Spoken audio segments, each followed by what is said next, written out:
não tem só formas de controle populacional hoje aplicadas no Brasil, mas tem uma prática muito utilizada no nosso meio, que é o monitoramento, né? Então, com o monitoramento, deixa eu só continuar meu raciocínio. Com o monitoramento, a gente tem uma equipe capacitada que vai a campo, biólogos, veterinários. Mas vai fazer o que com os bichos lá? Então, eles fazem a sedação desse animal para, por exemplo, colocar equipamentos para monitoramento, inclusive via rádio. E aí... Você vai fazer isso com todos os javalis e bota eles aonde? De volta à natureza? Isso é crime ambiental, cara. Não, isso não é crime ambiental. Se você pegou um animal exótico na natureza e devolveu, é crime ambiental. Você sabe disso. Então, mas você pode pegar esse animal, fazer o controle de natalidade dele e encaminhar, por exemplo, para centros, para santuários e retirar aquele animal. Santuário de javali. Até porque o abate ele vai fazer me fala o que seria esse santuário. Porque você vai colocar um javali exótico dentro de um local onde ele vai ficar chafurdando e eliminando espécies nativas. Não. Um santuário ele não é uma área aberta para que esse animal tenha acesso ao hábitat. Tu tem noção de quantos javalis existem no país? Então, pelo Ministério do Meio Ambiente, né, já é legal o abate do javali desde 2013. E olha só, não resolveu. A gente está em 2026. Então, a gente pega um órgão... Não resolveu, mas isso não significa que não tenha diminuído o número de javalis.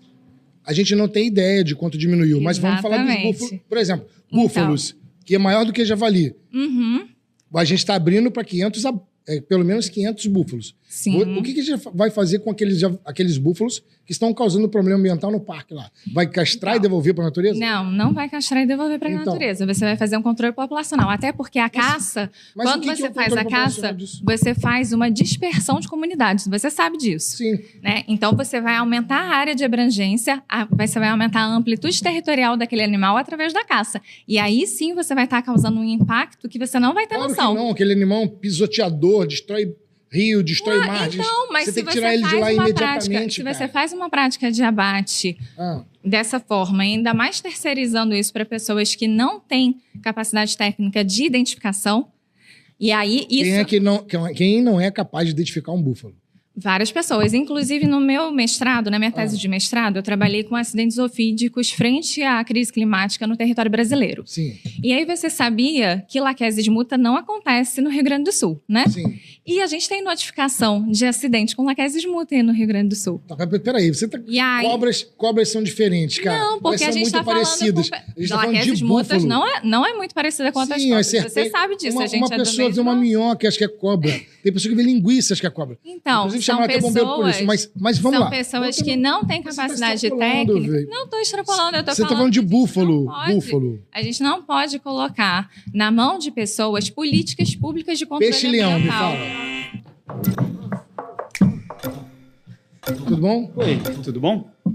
Você? Sou o Ricardo Laurino. Bom, vamos lá. Eu vou tentar trazer de volta o assunto da tua primeira... Só se importa com animais fofos. Bom, primeiro eu acho que quando a gente fala veganos, a gente já generaliza, porque veganos são diferentes, as pessoas são diferentes, e isso acaba dando uma característica que as pessoas acabam não sendo iguais nesse processo. Mas o que eu queria dizer é o seguinte, veganismo.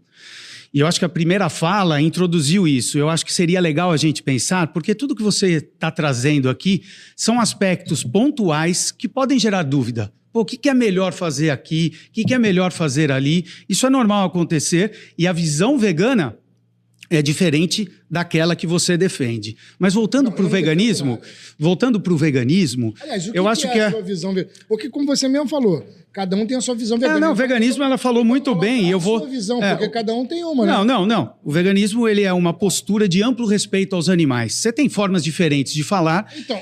Deixa eu só completar, Henrique. Deixa eu só completar. A ideia do amplo respeito aos animais é exatamente a ideia de fazer com que os animais. Vacina.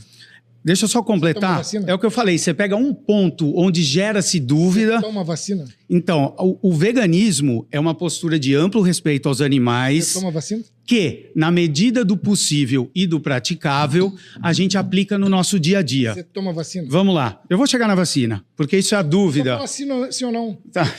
Eu vou chegar na vacina. Tá. Eu deixo você falar, mas fala apenas pelo menos sim ou não? Sim, e aí eu posso explicar por que a gente toma? Mas aí você já deu... Olha, ele errou. Ele tá errado, ele tá... Vamos lá. A ideia é que a gente possa aplicar, na medida do possível e do praticável, tudo que a gente pode fazer para respeitar os animais de forma ampla. E então, aí, de forma ampla. Devemos não, mas deixa eu falar, Henrique. Ó, deixa eu te falar. Se a gente for falar pontualmente... Mas Henrique, deixa eu só falar. Se você é vegano, tem um amplo respeito aos animais.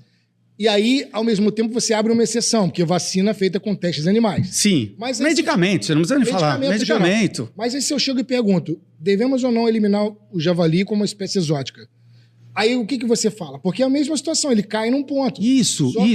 Mas é isso que eu estou dizendo. Se a gente não tiver a visão completa do que é a ideia do veganismo, você vai ficar sempre caindo num aspecto específico. Ah, porque o javali. Porque... Cara, não é isso. Deixa eu só terminar, Henrique. E aí vocês vai acabar o tempo aí. Então é essa a ideia. E isso fica muito fácil a gente perceber como a gente pode fazer no dia a dia uma série de coisas que não são dúvidas. Eu posso adotar uma alimentação à base de vegetais. Isso tem alguma dúvida que a gente vai acabar tendo uma postura em que beneficia os animais nesse sentido? Ninguém tem dúvida. Alguém tem dúvida que a gente evitando vestir roupas que tenham lã de animais, couro de animais, que isso a gente está evitando uma postura de exploração animal? Ninguém tem dúvida quanto a isso. E aí a gente vai escalonando essa visão. E essa visão pode chegar em algum momento que você vai falar: e vacina? E aí? A vacina entra na medida do possível e do praticável. A gente trabalha... E agora eu vou olhar... Não, primeiro eu vou falar da vacina que você me cobrou. E aí você não deixou eu terminar. Eu vou falar primeiro da vacina. A ideia é que a gente tenha um processo em que a gente não precise mais fazer teste em animais. Por exemplo, cosméticos. Você está rindo à toa. Cosméticos. Agora você já falou, agora é a minha vez de falar. Peraí, mas cosméticos... Vários cosméticos são feitos... Vários cosméticos agora ainda são utilizados, infelizmente, com testes de animais. Está proibido agora, Henrique. Está proibido. Só que você compra da China, que é feito lá. Não, está proibido a comercialização no Brasil. Você falou uma coisa muito interessante. Claro. E aí eu respeito pra caramba o veganismo, tá? Que é... Posso tomar um gole d'água? Pode. Vamos fazer na medida do possível. Ok. Só que quando você fala do ponto, é que é o problema pra mim. Qual ponto? Quando você chega, por exemplo, vacina... Você disse, olha, tem um ponto de exceção aqui, certo? Não é a dúvida, exato, né? Tipo, qual que é a melhor atitude? Qual é o meu problema com o veganismo? O meu problema é que quando chega no ponto, a galera quer meter o bedelho no meio ambiente e viver desse problema. Como, por exemplo, se você precisa de exterminar uma espécie da natureza porque ela é invasora, é aí que o veganismo entra enchendo o saco, enchendo o saco da conservação. Sabe o que é interessante isso? Impedindo a gente de fazer a conservação. Muito bom que você está falando isso. Poderíamos estar em conjunto, em acordo. Interessante o que você está falando. Eu vou só completar uma coisa bem rapidinha para você. Você está pegando o ponto de dificuldade, mas então você concorda que tirar os produtos de origem animal do prato, sim, não vestir animais, isso gera benefício para os animais diretamente. Você concorda? Para os animais, mas a gente tem que alimentar as pessoas primeiro. Eu também concordo. Vamos alimentar todo mundo. Eu concordo.